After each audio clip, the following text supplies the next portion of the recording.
മക്കളെ ഞാൻ ഇന്ന് വന്നിരിക്കുന്നത് 6ാം ക്ലാസ്സിലെ സോഷ്യൽ സയൻസ് അതിൽ 7th ചാപ്റ്റർ ആയ medieval India art and literature എന്ന് പറഞ്ഞ ഈ ഭാഗമാണ് എടുക്കുന്നത്. അപ്പൊ ഈ ചിത്രം ഒന്ന് നോക്കിയേ. എന്താണ് മെഡീവൽ ഇന്ത്യ? മെഡീവൽ ഇന്ത്യ എന്ന് പറഞ്ഞാൽ എന്താണ്? ഈ മധ്യകാല ഇന്ത്യ അല്ലെ. അപ്പൊ ആർട്ട് ആൻഡ് ലിറ്ററേച്ചർ എന്ന് പറഞ്ഞാൽ കലയും സാഹിത്യവും. ഓക്കെ, അപ്പൊ ഈ ചിത്രങ്ങൾ കണ്ടോ? എന്താ നോക്കാം. The foundation stone for the world famous Sun temple on the banks of the river Chandrabhaga was laid in AD 1246 അല്ലെ. 1246 AD 1246 എന്താണ് ചന്ദ്രഭാഗ നദീമുഖത്ത് എന്താണ് വിശ്വവിഖ്യാതമായ സൂര്യക്ഷേത്രത്തിന് അടിത്തറയിട്ടു. ഓക്കെ, ഫൗണ്ടേഷൻ ചെയ്തു. Different kinds of stones were brought from distant mountains. White, black and blue stones were brought from the Nilgiris and distant kingdoms. Stones 25 feet high and weighing 56,000 mounds intended for the temple dome were transported from over 100 miles through waterways and were installed at the top of the temple at a height of 200 feet. 1,200 sculptors gave up their comfort and desires and took a vow. We will not go back till the dome of the Konark is fixed. They worked tirelessly for 12 years. എന്താണ് ഈ AD 1246 എന്താണ് ചന്ദ്രഭാഗ നദീമുഖത്ത് വിശ്വവിഖ്യാതമായ സൂര്യക്ഷേത്രത്തിന് അടിത്തറയിട്ടു അല്ലെ. ദൂരെയുള്ള പർവ്വതങ്ങളിൽ നിന്ന് പലതരം കല്ലുകൾ കൊണ്ടുവന്നു. നീലഗിരിയിൽ നിന്ന് ദൂരെയുള്ള നാട്ടുരാജ്യങ്ങളിൽ നിന്നും വെളുത്തതും കറുത്തതും നീല നിറത്തിലുള്ളതുമായ ശിലകളും കൊണ്ടുവന്നു. ക്ഷേത്രത്തിന് മുകളിൽ കലശം സ്ഥാപിക്കുന്നതിന് വേണ്ടി 25 അടി പൊക്കവും 56,000 മണ്ണ് ഭാരവുമുള്ള ശിലകൾ 100ലേറെ മൈൽ ദൂരം ജലമാർഗത്തിലൂടെ കൊണ്ടുവന്ന് ഒരു 200 അടി ഉയരത്തിൽ ക്ഷേത്ര ശിഖരത്തിൽ സ്ഥാപിച്ചു അല്ലെ. 1200 ശില്പികൾ സ്വന്തം സുഖസൗകര്യങ്ങളും ആഗ്രഹങ്ങളൊക്കെ ഉപേക്ഷിച്ചുകൊണ്ട് എന്താണ് ഒരു പ്രതിജ്ഞ ചെയ്തു അല്ലെ. എന്താണ്? We will not go back till the dome of a Konark is fixed. എന്താണ്? കൊണാർക്കിലെ കലശം ഉറപ്പിക്കുന്നത് വരെ ഞങ്ങൾ എന്താക്കുക തിരിച്ചു പോവുകയില്ല എന്നല്ലേ. അതേ വർക്ക്ഡ് ടയർലെസ്ലി ഫോർ 12 years അല്ലെ. അവർ എന്താണ് ഏകാഗ്രതയോടെ 12 വർഷം നിരന്തരം പണിയെടുത്തതിന് ശേഷമാണ് എന്ത് ആ ക്ഷേത്രം എന്താ നിർമ്മിക്കാനായത് അല്ലെ. നോക്കാം. The description given above is an extract from the novel എന്താണ് ശില്പാത്മം അല്ലെ, written by Pratibha Ray, the famous Odia novelist അല്ലെ. എന്താണ് ഇവിടെ ഈ പ്രശസ്ത ഒഡിയ സാഹിത്യകാരി പ്രതിഭ റായിലെ ശിലാപത്മം എന്ന നോവലിൽ കൊണാർക്കിലെ സൂര്യക്ഷേത്രത്തിന്റെ നിർമ്മാണത്തെ കുറിച്ച് നൽകിയ വിവരണമാണ് മുകളിൽ കൊടുത്തിട്ടുള്ളത് അല്ലെ. What information can you gather from it? ഇതിൽ നിന്ന് എന്തെല്ലാം വിവരങ്ങളാണ് കണ്ടെത്താനാവുന്നത്? Stones of different colours were brought from different parts of India for the construction of the temple അല്ലെ. ഒന്ന് ഇവിടെ പറഞ്ഞിട്ടുണ്ട്, ക്ഷേത്രത്തിന്റെ നിർമ്മാണത്തിന് ആവശ്യമായ പല നിറത്തിലുള്ള ശിലകൾ ഇന്ത്യയുടെ വിവിധ ഭാഗങ്ങളിൽ നിന്ന് കൊണ്ടുവന്നു അല്ലെ. പിന്നെ അടുത്ത എന്തൊക്കെ ഇൻഫോർമേഷനാണ് നിങ്ങൾക്ക് കിട്ടുന്നത് ഒന്നും കൂടി നോക്കിയിട്ട് നിങ്ങൾ എഴുതുക കേട്ടോ. Besides the temple at Konark several other structures were constructed in medieval India. Shall we take a look at these structures and their features? എന്താണ് കൊണാർക്കിലെ സൂര്യക്ഷേത്രത്തിന് പുറമെ ധാരാളം നിർമ്മിതികൾ മധ്യകാല ഇന്ത്യയിൽ ഉയർന്നു വന്നു. അവയുടെ നിർമ്മാണത്തെ കുറിച്ചും സവിശേഷതകളെ കുറിച്ചും ഒരു അന്വേഷണമായാലോ. The Pallavas were the rules based at Kanchipuram in South India. Mahabalipuram was their major port city. The temples constructed in Mahabalipuram during the reign of the Pallava king Narasimha Varman are known as a പഞ്ചരഥാസ്. എന്താണ് ഇവിടെ പറഞ്ഞിരിക്കുന്നത്? തെക്കേ ഇന്ത്യയിലെ കാഞ്ചീപുരം ആസ്ഥാനമാക്കി ഭരണം നടത്തിയ രാജാക്കന്മാരായിരുന്നു ഈ പല്ലവന്മാര്. അവരുടെ പ്രധാന തുറമുഖ നഗരമായിരുന്നു എന്ത്? മഹാബലിപുരം. എന്താണ്? തെക്കേ ഇന്ത്യയിൽ കാഞ്ചീപുരം ആസ്ഥാനമാക്കി ഭരണം നടത്തിയിരുന്ന രാജാക്കന്മാരായിരുന്നു ആര്? പല്ലവന്മാര് അല്ലെ. അവരുടെ പ്രധാന തുറമുഖ നഗരമായിരുന്നു ഏത്? മഹാബലിപുരം. പല്ലവ രാജാവായ നരസിംഹവർമ്മന്റെ കാലത്ത് അവിടെ നിർമ്മിച്ച ക്ഷേത്രങ്ങൾ പഞ്ചരഥങ്ങൾ എന്നറിയപ്പെടുന്നു. അപ്പൊ പല്ലവ രാജാവായ നരസിംഹവർമ്മന്റെ കാലത്ത് നിർമ്മിച്ച ക്ഷേത്രങ്ങളെയാണ് എന്ത്? പഞ്ചരഥാസ് എന്നറിയപ്പെടുന്നത് കേട്ടോ. എന്താണ്? പല്ലവന്മാര് അല്ലെ. കാഞ്ചീപുരം ആസ്ഥാനമാക്കി ഭരണം നടത്തിയ രാജാക്കന്മാരായിരുന്നു പല്ലവന്മാര് അല്ലെ. അവരുടെ പ്രധാന തുറമുഖ നഗരമായിരുന്നു എന്ത്? മഹാബലിപുരം. ഓക്കെ, പിന്നെന്താണ്? പല്ലവ രാജാവായ നരസിംഹവർമ്മന്റെ കാലത്ത് അവിടെ നിർമ്മിച്ച ക്ഷേത്രത്തിനാണ് എന്ത് പറയുന്നത്? ഈ ടെമ്പിൾസിനാണ് എന്ത് പറയുന്നത്? പഞ്ചരഥങ്ങൾ എന്നറിയപ്പെടുന്നത്. ഓക്കെ, അവിടെ നിർമ്മിച്ച ക്ഷേത്രങ്ങൾ പഞ്ചരഥങ്ങൾ എന്നറിയപ്പെടുന്നു. ഓക്കെ, അപ്പൊ പഞ്ചരഥാന്ന് എന്താന്ന് മനസ്സിലായല്ലോ. ഇതാണ് പഞ്ചരഥാസ് ഇൻ മഹാബലിപുരം. മഹാബലിപുരത്തുള്ള പഞ്ചരഥാസ് ഇതാണ്. Okay. Each temple here is carved out of A single rock.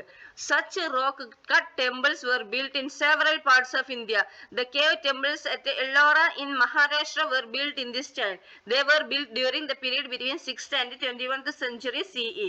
The temples of Buddhist, Jains, Vaishnavites and Shaivites can be found here. എന്താണ് ഇവിടെ പറയുന്നത്?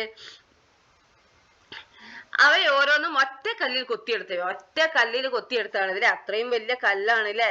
അവ ഓരോന്നും എന്താണ് ഒറ്റ കല്ലിൽ കൊത്തിയെടുത്തവയാണ്. ഇന്ത്യയുടെ പല ഭാഗത്തും ഈ രീതിയിൽ ഒറ്റക്കല്ലിൽ ക്ഷേത്രങ്ങൾ നിർമ്മിച്ചിരുന്നു അല്ലെ.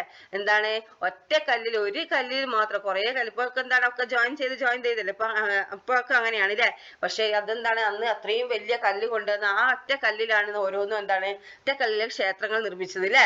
മഹാരാഷ്ട്രയിലെ എല്ലോറ ഗുഹാക്ഷേത്രങ്ങൾ ഇത്തരത്തിൽപ്പെട്ടവയാണ്. 6ാം നൂറ്റാണ്ട് മുതൽ 12ാം നൂറ്റാണ്ട് വരെയുള്ള കാലത്താണ് ഈ ക്ഷേത്രങ്ങൾ നിർമ്മിച്ചത്. ഓക്കെ. 6ാം നൂറ്റാണ്ട് മുതൽ അല്ലെ 6th and 12th century between അല്ലെ അതിന്റെ ഇടയിലാണ് എന്ത് ഈ ക്ഷേത്രങ്ങളൊക്കെ നിർമ്മിച്ചിരിക്കുന്നത്. പിന്നെന്താണ് ബൗദ്ധർ, ജൈനർ, പിന്നെന്താണ് വൈഷ്ണവർ, ശൈവർ അല്ലെ എന്നിവരുടെ ക്ഷേത്രങ്ങൾ നമുക്ക് എല്ലോറയിൽ കാണാവുന്നതാണ് അല്ലെ. എല്ലോറയിൽ എന്താണ് ഇത് ബുദ്ധിസ്റ്റിന്റെയും ജെയിൻസിന്റെയും വൈഷ്ണവൈറ്റ്സിന്റെയും ശൈവന്റെ ഒക്കെ എന്താണ് ഇവരുടെ ഒക്കെ ക്ഷേത്രങ്ങളൊക്കെ എല്ലോറയിൽ നമുക്ക് കാണാവുന്നതാണ്. ഓക്കെ. ഇതാണ് കേവ് ടെമ്പിൾസ് ഇൻ എല്ലോറ. എല്ലോറയിലുള്ള ഈ ഗുഹാക്ഷേത്രങ്ങൾ അല്ലെ ഗുഹാക്ഷേത്രങ്ങളാണ് ഇവ കാണുന്നത് കേട്ടോ. In the period that followed, a new style of temple architecture came into being. In this style, tall temples were constructed using chiseled rocks. Most of these temples were multi-storied. The Brihadishwara temple in Tanjavur, constructed during the reign of Rajaraja Chola, and the Kamalakya temple in Assam epitomize this style. എന്താണ് പിൽക്കാലത്ത് എന്താണ് ചെത്തുമിനുക്കിയ പാറകൾ ഉപയോഗിച്ച് ഉയരമേറിയ ക്ഷേത്രങ്ങൾ നിർമ്മിക്കുന്ന രീതി നിലവിൽ വന്നു. അന്ന് ഒറ്റക്കല്ലിലായിരുന്നില്ലേ നിർമ്മിച്ചത്. പിന്നെ എന്താക്കി ചെത്തുമിനുക്കിയ പാറകൾ ഉപയോഗിച്ച് എന്താക്കി ഉയരമേറിയ ക്ഷേത്രങ്ങൾ നിർമ്മിക്കുന്ന രീതി നിലവിൽ വന്നു. ഇവയിൽ ഭൂരിഭാഗവും എന്താണ് ബഹുനില ക്ഷേത്രങ്ങളായിരുന്നു അല്ലെ. ബഹുനില ക്ഷേത്രം എന്ന് പറഞ്ഞാല് ഡബിൾ എന്താണ് നമ്മൾ അറിയാലോ ബഹുനില കെട്ടിടം എന്നൊക്കെ പറയുന്നില്ലേ. അതിന് ബഹുനില മുകളിലൊക്കെ ഉള്ളതായിരുന്നു അല്ലെ ബഹുനില ക്ഷേത്രങ്ങളായിരുന്നു. ആസാമിലെ കാമാഖ്യ ക്ഷേത്രവും ചോളരാജാവായ രാജരാജൻ തഞ്ചാവൂരിൽ നിർമ്മിച്ച ബൃഹദീശ്വര ക്ഷേത്രവും ഇതിന് ഉദാഹരണങ്ങളാണ്. ഏതാണ് ഇങ്ങനെ ചെത്തി മിനുക്കിയ പാറകൾ ഉപയോഗിച്ച് ഉയരമേറിയ ക്ഷേത്രങ്ങൾ നിർമ്മിക്കുന്ന രീതിയാണ് പിന്നെ വന്നത് അല്ലെ.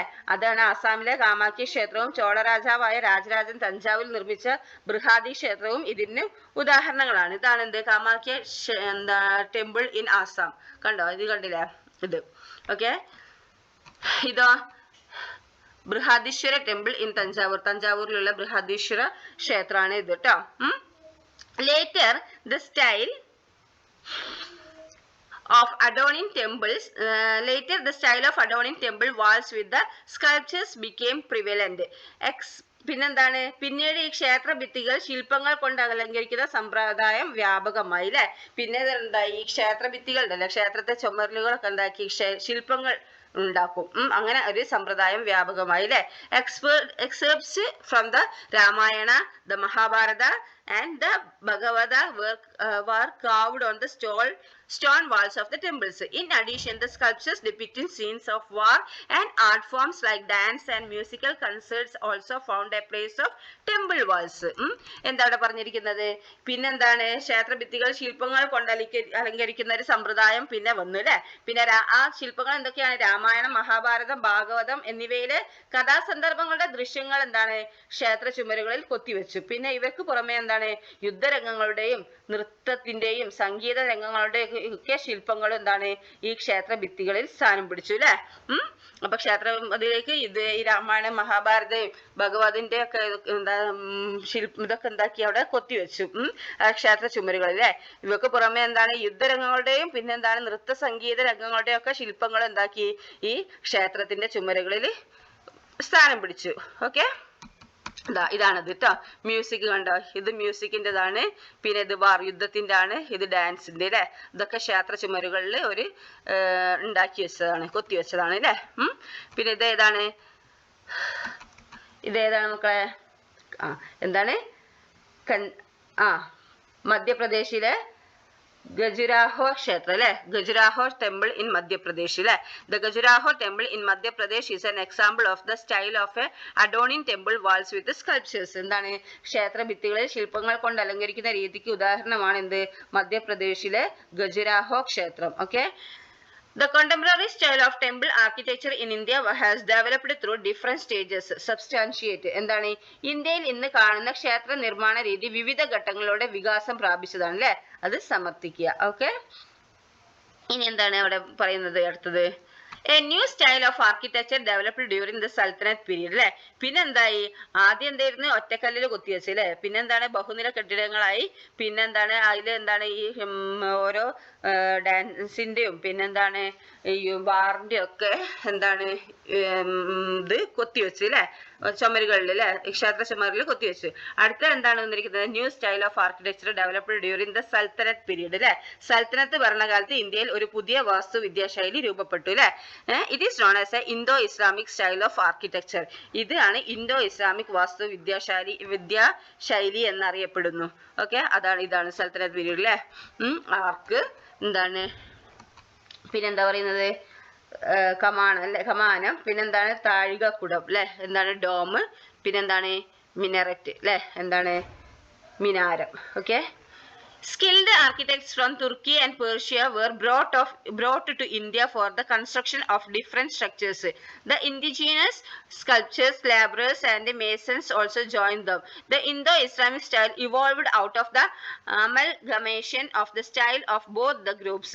Let us examine the major features of this style. എന്താണ് ഈ വാസ്തുവിദ്യ രംഗത്ത് വിദഗ്ധരായവരെ തുർക്കി പേർഷ്യ എന്നീ രാജ്യങ്ങളിൽ നിന്ന് ഇന്ത്യയിലേക്ക് കൊണ്ടുവന്നു അവിടെ വാസ്തുവിദ്യ രംഗത്ത് വിദഗ്ധരായവരെ എന്താണ് ഈ തുർക്കിയ പേർഷ്യ എന്നീ രാജ്യങ്ങളിൽ നിന്ന് എന്താക്കി ഇങ്ങനത്തെ ആൾക്കാരെ വാസ്തുവിദ്യ രംഗത്ത് വിദഗ്ധരായവരെ ഇന്ത്യയിലേക്ക് കൊണ്ടുവന്നു അവരോടൊപ്പം എന്താണ് തദ്ദേശീയരായ ശില്പികളും നാട്ടിലത്തെ ശില്പികളും തൊഴിലാളികളും കൽപ്പണിക്കാര് തുടങ്ങിയവർ നിർമ്മാണ പ്രവർത്തനങ്ങളിൽ പങ്കാളികളായി അല്ലെ ഇരു കൂട്ടരുടെയും ശൈലികൾ സമന്വയിച്ചാണ് എന്ത് ഇന്തോ ഇസ്ലാമിക് വാസ്തുവിദ്യാ ശൈലി രൂപപ്പെട്ടത് അല്ലെ അതായത് തുർക്കിന്നും പേർഷ്യ എന്നൊക്കെ വന്നവരും പിന്നെ ഇന്ത്യയിലുള്ള ആൾക്കാരും കൂടെ എല്ലാവരും കൂടി സമന്വയിപ്പിച്ചാണ് എന്ത് ഇന്തോ ഇസ്ലാമിക് വാസ്തുവിദ്യാ ശൈലി രൂപപ്പെട്ടത് ഈ വാസ്തുവിദ്യാ രീതിയുടെ ചില സവിശേഷതകൾ നമുക്ക് പരിശോധിക്കാം okay let us examine the major features of this style okay എന്താണ് ആർക്സ് ഡോംസ് ആൻഡ് മിനാരറ്റ്സ് അല്ലെ were the notable features of this style എന്താണ് കമാനങ്ങളും കമാനം എന്ന് പറഞ്ഞാൽ എന്താണ് ആർക്സ് അല്ലെ പിന്നെന്താണ് താഴികക്കുടങ്ങളും ഡോംസ് ആൻഡ് മിനാരറ്റ്സ് മിനാരങ്ങളും ഈ ശൈലിയുടെ മുഖ്യ സവിശേഷതകളാണ് അല്ലെ figure of flowers and plants were carved for decorating buildings അല്ലെ കെട്ടിടങ്ങളിൽ അലങ്കാരത്തിന് വേണ്ടി എന്തായി പുഷ്പങ്ങളുടെയും സസ്യങ്ങളുടെയും രൂപങ്ങൾ കൊത്തിവെച്ചു അല്ലെ പുഷ്പങ്ങളുടെയും സസ്യങ്ങളുടെയും ഒക്കെ രൂപങ്ങളാണ് എന്ത് ഈ ഇന്തോ ഇസ്ലാമിക് ഫീച്ചർ ഈ സ്റ്റൈലിൽ കൊത്തിവെച്ചിരിക്കുന്നത് അല്ലെ പിന്നെന്താ പഠിക്കാൻ സുഖമായിട്ട് ഇതാക്കാം നമുക്ക് mortar red sand stones and marbles were used for a construction പിന്നെന്താണ് പറഞ്ഞിരിക്കുന്നത് ഇതാണ് figures of plants and flowers used for decorating building അല്ലെ ബിൽഡിംഗ് ഒക്കെ ഡെക്കറേറ്റ് ചെയ്യുന്ന പ്ലാന്റ്സും ആനിമൽസിന്റെ ഒക്കെ ഫിഗേഴ്സ് ഇതാണ് കേട്ടോ ഡെക്കറേറ്റ് ചെയ്തത് പിന്നെന്താണ് പറഞ്ഞിരിക്കുന്നത് mortar red sandstones and marbles were used for construction പിന്നെന്താ കെട്ടിടങ്ങളുടെ നിർമ്മാണത്തിന് എന്താണ് മോർട്ടാർ എന്താണ് കുമ്മായം പിന്നെന്താ റെഡ് സാൻഡ്സ്റ്റോൺസ് ചുവന്ന കല്ല് പിന്നെ മാർബിൾസ് അല്ലെ മാർബിൾ മുതലായവ ഉപയോഗിച്ചു ഓക്കെ പിന്നെന്താ spacious gardens were set on the building premises എന്താണ് നിർമ്മിതികളോട് ചേർന്ന് വിശാലമായ പൂന്തോട്ടങ്ങൾ ഉണ്ടാക്കി okay The Qutub Minar was the first building constructed in this style അപ്പൊ എന്താണ് ഈ വാസ്തുവിദ്യാ ശൈലിയിൽ പണി തീർത്ത ആദ്യ നിർമ്മിതിയാണ് എന്ത് കുത്തബ് മിനാർ അല്ലെ ഇന്തോ ഇസ്ലാമിക്കിന്റെ എതിരെ ആദ്യമായിട്ട് പണി തീർത്ത ബിൽഡിംഗ് ഏതാന്ന് ചോദിച്ചാൽ ഏതാണ് കുത്തബ് മിനാർ കേട്ടോ The construction of the Qutub Minar was started during the reign of Qutbuddin Aibak, the founder of the Sultanate. Later, Iltutmish completed the construction. A tall tower and balconies projecting from it are the striking features of this building. എന്താണ് ഈ സൽത്തനത്ത് സ്ഥാപകനായിരുന്ന കുത്തബുദ്ദീൻ ഐബക്ക് ആണ് എന്ത് കുത്തബ് മിനാറിന്റെ നിർമ്മാണം ആരംഭിച്ചത് ഇൽത്തുമിഷ് അതിന്റെ നിർമ്മാണം പൂർത്തിയാക്കി ഉയരമുള്ള ഗോപുരവും ഗോപുരത്തിൽ നിന്ന് തള്ളി നിൽക്കുന്ന ബാൽക്കണികളും ഇതിന്റെ സവിശേഷതകളാണ് കേട്ടോ ഈ കുത്തബ് മിനാറിന്റെ സവിശേഷതകളാണ് The Indo-Islamic style became popular during the Mughal period. The Mughal kings constructed several forts, mosques and tombs in this style. അപ്പൊ എന്താണ് ഈ മുഗൾ കാലഘട്ടത്തിൽ ഇന്തോ ഇസ്ലാമിക് ശൈലി കൂടുതൽ പ്രചാരം നേടി അല്ലെ. മുഗൾ രാജാക്കന്മാർ ഈ ശൈലിയിൽ നിരവധി കോട്ടകൾ, ആരാധനാലയങ്ങൾ, ശവകുടീരങ്ങൾ മുതലായവ നിർമ്മിച്ചു. അവയിൽ ചിലത് നമുക്ക് പരിചയപ്പെടാം. Let us have a look at a few of these construction. നമുക്ക് അതിൽ പരിചയപ്പെടാം. എന്താണ് Humayun's tomb in Delhi is an epitome of this style. It is situated at the center of a beautiful garden. This tomb is made of red sandstone and marble. The Taj Mahal was constructed in the style and form of this monument. എന്താണ് ഡൽഹിയിൽ സ്ഥിതി ചെയ്യുന്ന ഹുമയൂണിന്റെ ശവകുടീരം ഈ ശൈലിയിൽ നിർമ്മിച്ചതാണ് അല്ലെ. ഹുമയൂണിന്റെ ട്ടോ. പിന്നെന്താ മനോഹരമായ പൂന്തോട്ടത്തിന്റെ മധ്യഭാഗത്താണ് ഈ ശവകുടീരം സ്ഥിതി ചെയ്യുന്നത്. ചുവന്ന മണൽക്കല്ലും വെണ്ണക്കല്ലും കൊണ്ടാണ് ഇത് നിർമ്മിച്ചിരിക്കുന്നത്. താജ്മഹലിന്റെ നിർമ്മാണത്തിന് മാതൃകയാക്കിയത് ഈ സ്മാരകത്തെയാണ്. അപ്പൊ ഈ ഹുമയൂണിന്റെ ഈ സ്മാരകത്തിനെയാണ് എന്ത് താജ്മഹലിന്റെ കൺസ്ട്രക്ഷന് മാതൃകയാക്കിയത്. ഓക്കെ,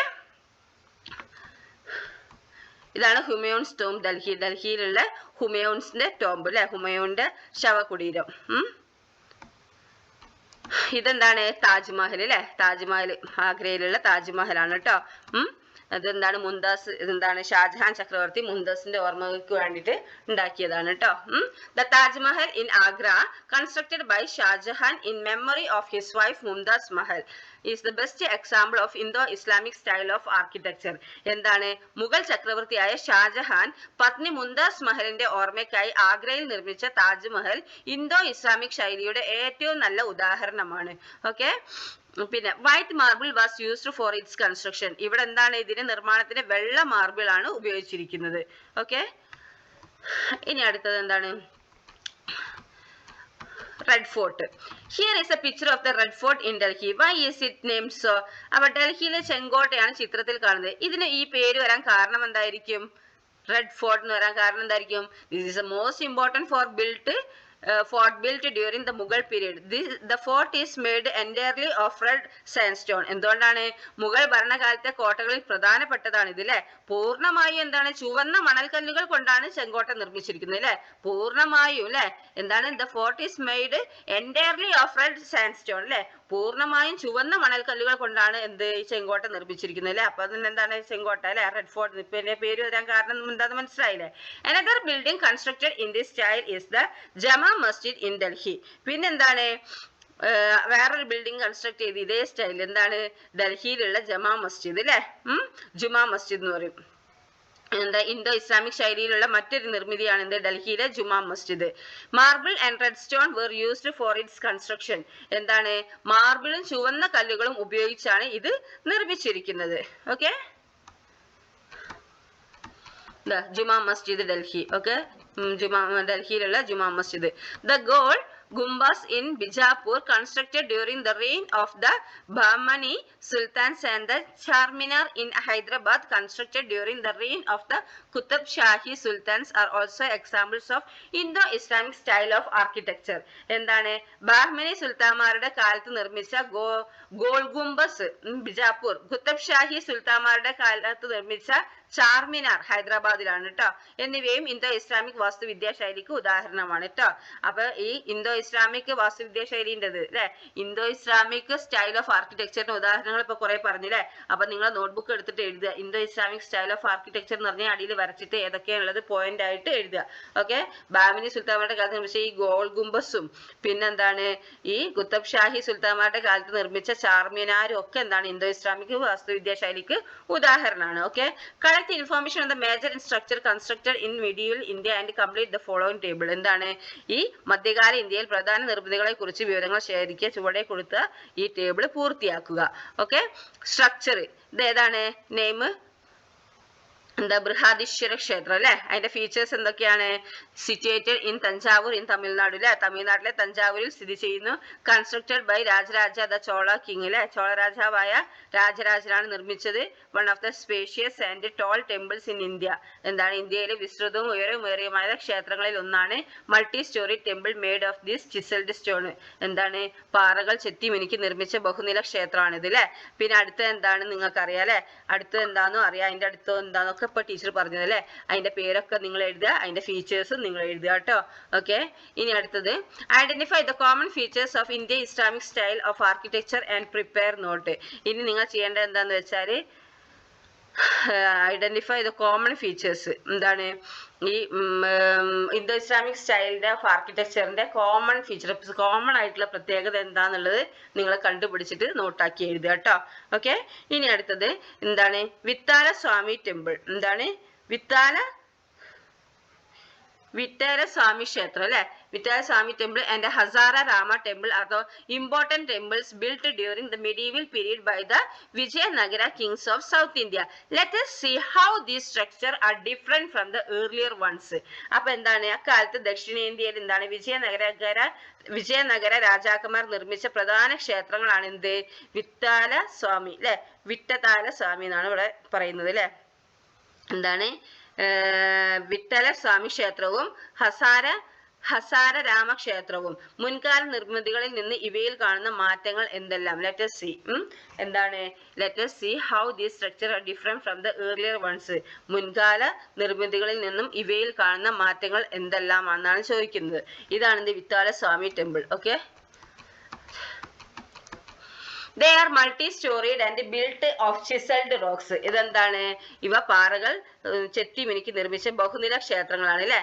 പിന്നെന്താണ് മണ്ഡപാസ് were built adjacent to the temples. എന്താണ് ക്ഷേത്രങ്ങളോട് ചേർന്ന് മണ്ഡപങ്ങൾ നിർമ്മിച്ചു അല്ലെ. പിന്നെന്താ പില്ലേഴ്സ് വിത്ത് കാർവിംഗ്സ് were constructed. പിന്നെന്താണ് അലങ്കാര പണികളുള്ള എന്താണ് തൂണുകൾ നിർമ്മിച്ചു. പിന്നെന്താ ടെമ്പിൾസ് were expanded. എന്താണ് ക്ഷേത്രങ്ങൾ വിപുലപ്പെടുത്തി എക്സ്പാൻഡ് ചെയ്തു അല്ലെ. പിന്നെ during 16th century the Portuguese introduced a new style of architecture in India. പിന്നെന്തായി 16ാം നൂറ്റാണ്ടിൽ എന്തായി പോർച്ചുഗീസുകാർ എന്താക്കി ഒരു പുതിയ വാസ്തുവിദ്യാ ശൈലി ഇന്ത്യയിൽ പരിചയപ്പെടുത്തി. എന്താണിത്? It is known as A Gothic style. എന്താണ് ഇതിന്റെ പേര്? ഗോത്തിക് ശൈലി എന്നറിയപ്പെടുന്നു. Okay, Gothic style. Pointed towers and arcs R the major features of this style. The saint Francis church in Kochi and the Bohm Jesus church in Goa are examples of this style. എന്താണ് കൂർത്ത ഗോപുരങ്ങളും കമാനങ്ങളും ഇതിന്റെ മുഖ്യ features ആണ് അല്ലെ. എന്താണ് pointed ടവേഴ്സും ആർക്സും are the major features of this style. Pointed tower കൂർത്ത എന്താണ് കൂർത്ത ഗോപുരങ്ങളും പിന്നെന്താണ് ആർക്സ് കമാനങ്ങളും ഇതിന്റെ മുഖ്യ സവിശേഷതയാണ്. കൊച്ചിയിലെ ഏതാണ് സെന്റ് ഫ്രാൻസിസ് പള്ളിയും ഗോവയിലെ ബോം ജീസസ് പള്ളിയും ഇവയ്ക്ക് ഉദാഹരണങ്ങളാണ്. ഇത് അവിടെ ചിത്രത്തിൽ കണ്ടോ, saint Francis church in Kochi അല്ലെ. ഇത് കണ്ടോ എന്താണ് കൂർത്തതാണ് അല്ലെ. പിന്നെ എന്താണ് അതിന്റെ കമാനങ്ങൾ ആർക്സ് രൂപത്തിലാണ് അല്ലെ വരുന്നത്. ഇതൊക്കെ എന്താണ് ഇതിന് പറയുന്നത്? എന്താണ് ഗോത്തിക് സ്റ്റൈൽ കേട്ടോ. The building constructed in the styles of architecture discussed above are symbols of the rich and diverse culture tradition of India.